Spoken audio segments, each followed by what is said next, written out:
And the house was lovely, but everything around it was shocking. Trash.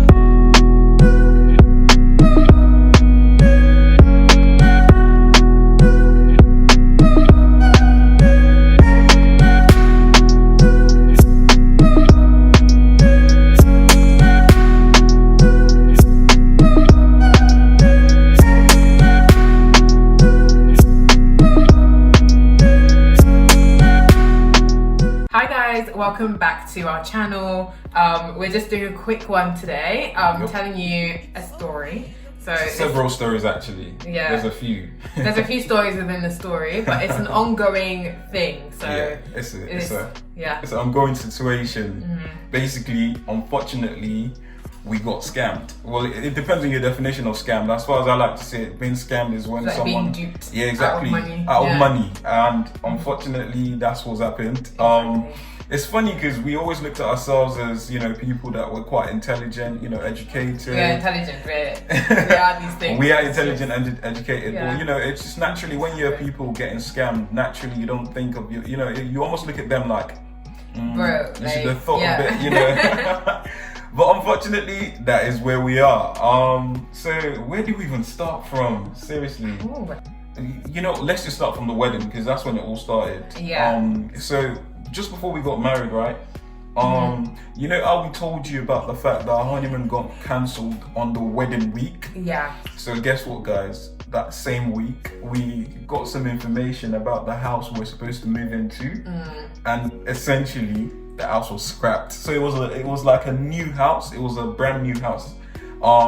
So they were building it before the wedding. It was supposed to be ready just before the wedding. It was a bit of a risk, but we thought, you know, it's gonna be ready before. Exactly. Anyway. Like you don't really hear often of like new builds being delayed, or well, we didn't anyway. I don't know about you guys, but we were just like, okay, yeah, like it's a nice house, open plan, like, you know, it looked really, really good. So we thought, yeah, let's put some money down for it. So we set kind of like a holding fee that we put towards the house, and just thought, okay, yeah, we're just gonna go do the wedding. That's the main thing anyway. Like we're just being stressed, you know, that kind of time.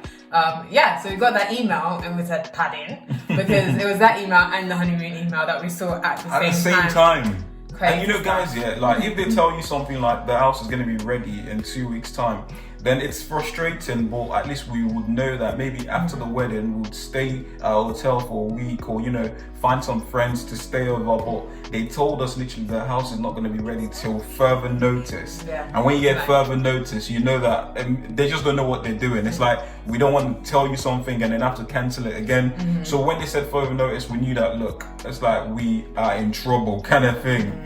And all this was not the best news, you know. It's funny because every time people talk about a wedding, they always want to talk about the good parts, you know. Like the day, like, you know, like having a wonderful day, and, you know, your wedding will be wonderful. It's a nice time, but, you know, the important thing to also think about is what happens after the day. This was like our challenge that we literally to sort out. First the honeymoon, that, you know, how we sorted that one out. But yeah, this how we kind of had to get our head around the whole house situation. Yeah. Maturity is key, seriously. Yeah. The main thing is a marriage. You have to laugh. Because if you don't laugh, you'll cry.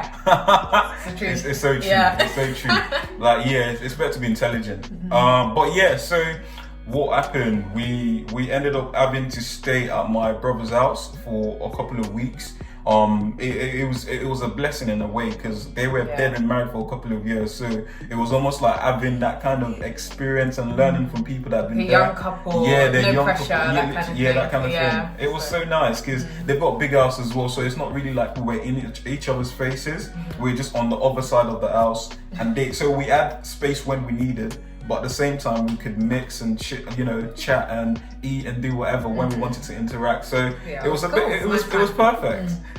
Anyway, so we looked for houses. Yeah, started the house search. So we got a refund for the holding fee that we had to pay. Full refund. Which we were like, thank God. But then when we actually moved to the house, which became our house. I hope you're following. Yeah. So when we moved to our house, we decided to have a look at where we would have lived if that house actually panned out the way we wanted it to. And the house was lovely, but everything around it was shocking. Trash. It was shocking. It was really, really scary. Yeah. all I can say is thank God that house did not go to plan. Like the date did not go to plan, because it's like it was just never ever buy or rent a house that you've not seen, even if it's been built, which was the case for us. Go to the area and be sure that you like the area, because what we saw was the house was nice. It was good. Everything around the actual house was nice. But just literally just 1 minute walk away from that house, it was like slums. It was scary. Not slums. What can you say? It was slums. I'm not gonna lie. This is not me trying to an example. Relax. It wasn't me trying to be, it's not nice to be critical of people, but it was really dirty. It was not the best. It's not somewhere you want to have family and friends come to visit you. So we were actually so grateful. We were like, thank you, God. Saving grace. For real. Literally. Yeah. So we moved into the house, right? Moving in was straightforward. It's always been straightforward for me to move into houses. All my brothers always come to help out because I've got 4 of them. So generally, we just book a van and then everybody just comes and carries stuff. So, moving in this girl did not do anything. That's all I'm trying to say. Look, when it comes to moving in, it's not my gig. Like, I like to decorate. Call me when we're decorating. But when it comes to actually doing the lifting and moving and she literally does nothing. She's just there, sit down or even go somewhere. I'm just like, isn't it our house? Yeah. Anyway, this is not the point. I'm a house manager. I'm the landlady. So I was just saying, okay, move here, put this there. Are you done? People need to know. So we moved in, met the estate agent. Pleasant. We did not have any kind of issues. We signed all the documents. House was released to us. I don't know how it works in in America or in Nigeria, Ghana, Kenya, every Malawi. I'm not sure how it works, but generally when you want to rent, you have to pay a deposit. And that deposit is almost like an holding fee. It's a security fee for the landlord generally. So it's like if anything goes wrong with the house, or if they want to claim any money for anything you've done while you're in that house, they can claim it back after the end of the tenancy. So once it's time to move out, they've got that money, that deposit that you've paid them, and they can withdraw out of. So basically we paid this deposit. There's a reason why I'm telling you guys this. We paid this deposit. It was quite a lot, but naturally we thought to ourselves, we'll be smart. We're not going to do anything stupid. Yeah, like we're clean. Like we don't just damage walls. We don't do anything. Well, it's just 2 of us. Yeah. What's the problem? It was quite straightforward for us to, let go of the money. Yeah, exactly. So we did. So we paid the money. We paid the deposit. Now, couple of weeks into our tenancy, we bought a new washing machine, as you do. We bought a new washing machine and a fridge. So the guys they delivered it to us. We didn't carry it. We bought it and they basically brought it to our house. The guys that were delivering the washing machine, unfortunately, they made a mark on the floor. It was a little tear. Yeah, and it's like the type of floor that it wasn't like a tile floor in the kitchen. So like it wasn't a tile floor. It's this material called vinyl. So it's kind of like a plasticky material that tries to look like wood. So there was like a little it's actually 2 centimeters, isn't it? Yeah, literally it was really 2. You know the way people can be extra, they measured it and it was 2 centimeters. Exactly. Not 2 meters, 2 centimeters. There's a reason for this. Also take note. Yes. Anyway, so go on. Yeah, I was just gonna say that when that happened, I called the estate agent and just let them know, because it's good practice to say, look, this has happened. Is there anything we should do about it? Like what happens now? So they said that okay, since it's small, we just it's not a problem at all. It's Literally, fine. I was a witness to this conversation. They essentially, we told them there's been a little tear. Like, we're not sure it's a big deal, but it's better for us to be on the safe side, because you said report any kind of issues to you. We told them, expecting that they'll tell us, even if they're going to tell us, oh, you're going to have to fix it, literally the first thing they said was, no, that's not a problem at all. Like, it's only like a small rip. Forget about it. You guys just get on with your day, get on with your lives. It's not a big deal. So we were even rest assured by that, because they were the ones telling us, it's fine, move on. Like, why are you even calling us, kind of thing. We even felt kind of stupid, like calling them. Anyway, so we moved on. That's what they told us to do. Yeah.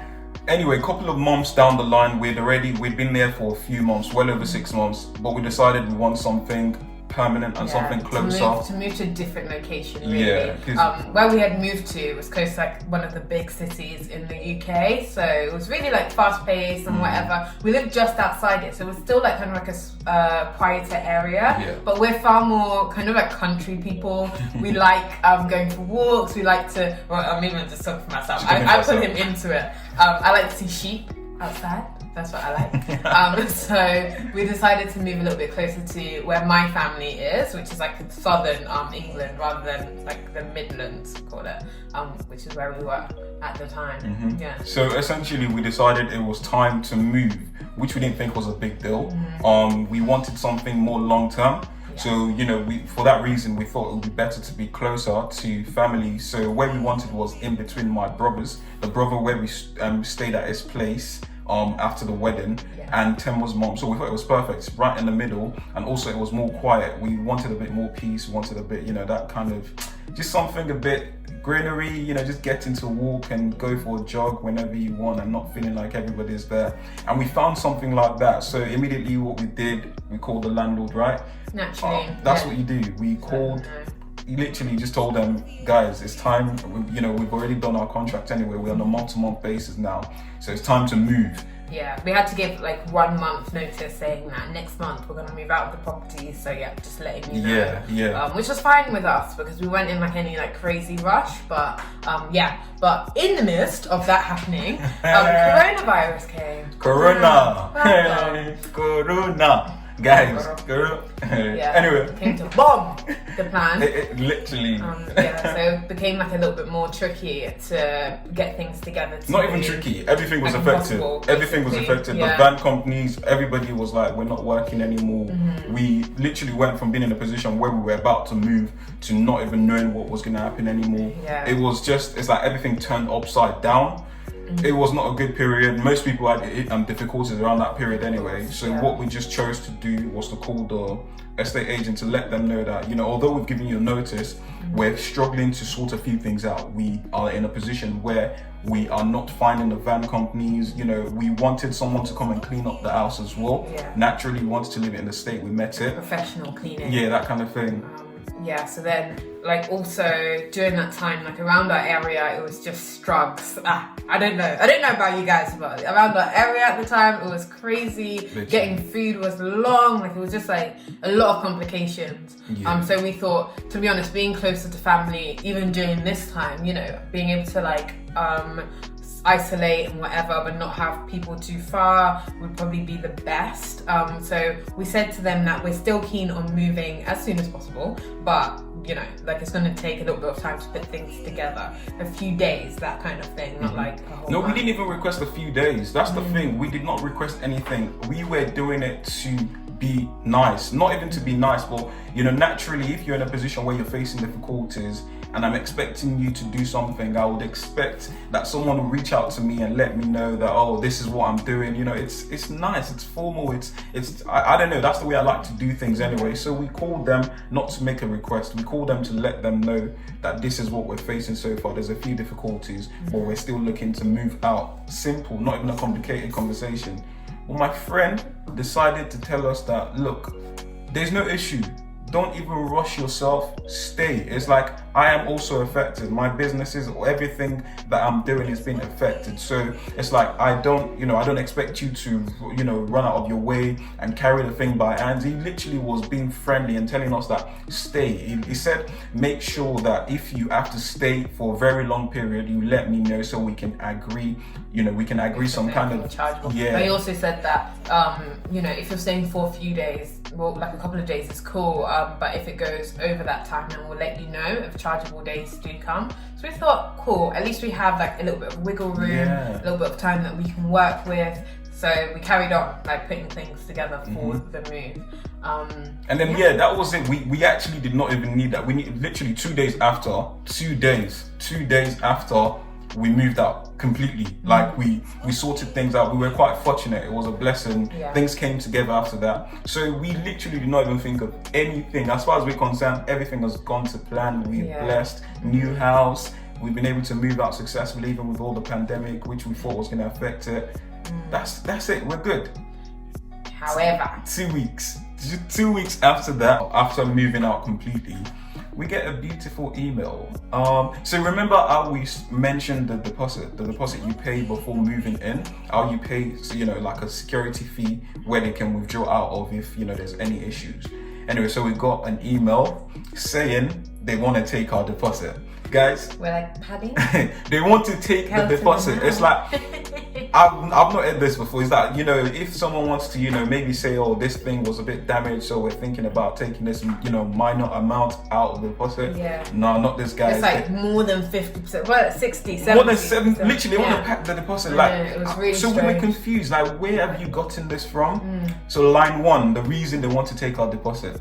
Guys, rewind to the first couple of weeks. You remember we mentioned the washing machine. So they said that tear on the floor. The 2 centimeters. 2 centimeters, guys. I thought I was being silly at first because I thought maybe we did something stupid and we didn't notice. These guys took a picture. It's like they even took a picture and underneath it they wrote themselves. So this 2 centimeters is not our estimate. They wrote that 2 centimeters, and for them to fix a tear of 2 centimeters, they needed almost 50% of our deposit, guys. For 2 centimeters. Zeros at the end of that. Like £000. Anyway, that's number 1. What was the second one? Awesome. The days that they offered, hey, take a couple of days because it's a bit complicated to get moving vans, etc. Around that time, that they wanted to claim for those days. And also the days that the cleaning people, so there was cleaning contractors which they sent to the place just because we wanted to have a professional clean. Not even that, you remember how we mentioned we just wanted to leave the house in a clean enough state kind of thing. So they offered to send their own cleaners because obviously they're estate agents, they get people to clean properties. So they offered to send someone to clean the house for us. Yeah, which we were cool with. At least it's one thing off our plate. It's not a problem. But then because of social distancing, we also recommended that it's actually one person. We're saying they, but it was the manager of this estate agency, and he was just like, it's not correct. So he said that, okay, I'm gonna send my contractor there, and then you should hand him the key when you're moving out, like when you're not gonna be back to the house again. Like give him the key, and then he'll come and give it to me. My brother spent 5 days cleaning the house. Oh, who's your brother?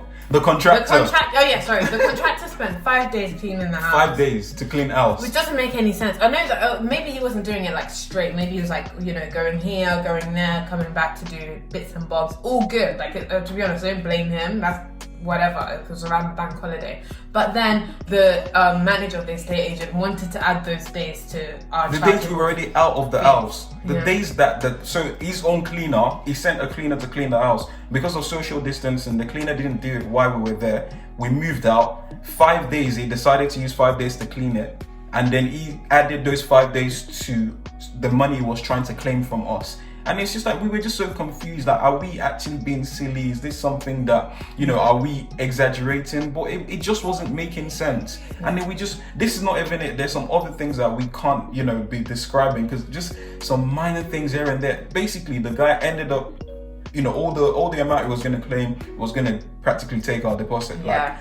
And what is really, really annoying is that, we like to think that people are good people, they're, reasonable, whatever. Not this one. But, because we were having conversations with him, casual conversations, he's friendly, whatever. And then, now he just suddenly goes back on his word because of money, which is very, very odd. I don't trust people like that. I think what annoyed me the most, guys, this is why it's a scam, because so far it might not sound extreme. He knew what he was doing, because when I told him that, wait a second, this conversations, I spoke to you. This is not a case of, someone I know spoke to your friend. I spoke to you about the fact that we are about to move out. You offered us, you were the one that told us, no, stay because of coronavirus. Stay and make sure you sort yourself out.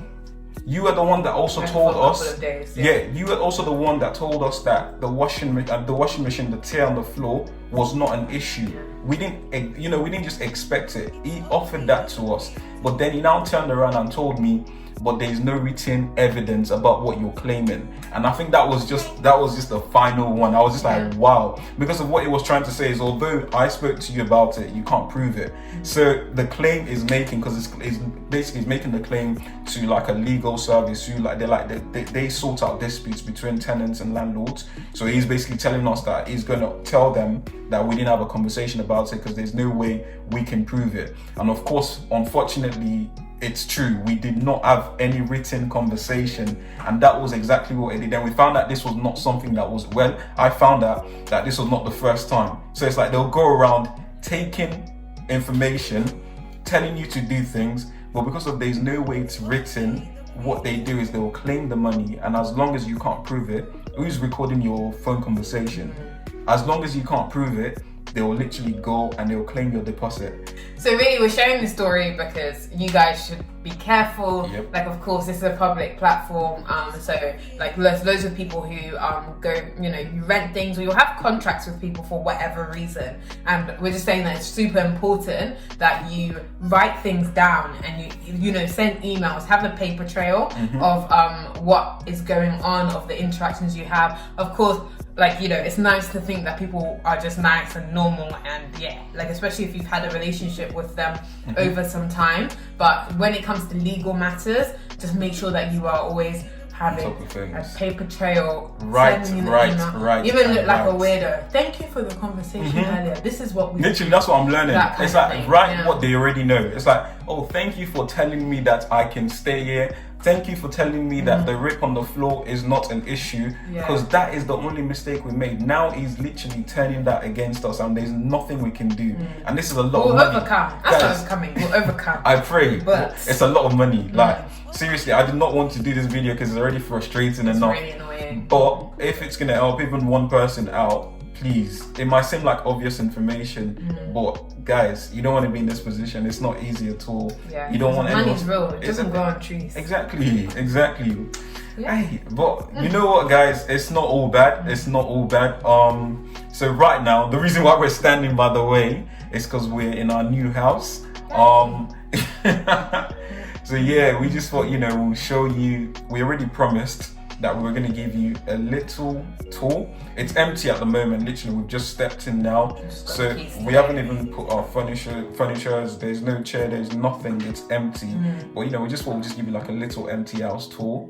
Hope you guys like it. But don't forget to put that thumbs up. Don't forget to subscribe, support, everything. Yeah. Thank you so much for the love, guys. Thanks. All right.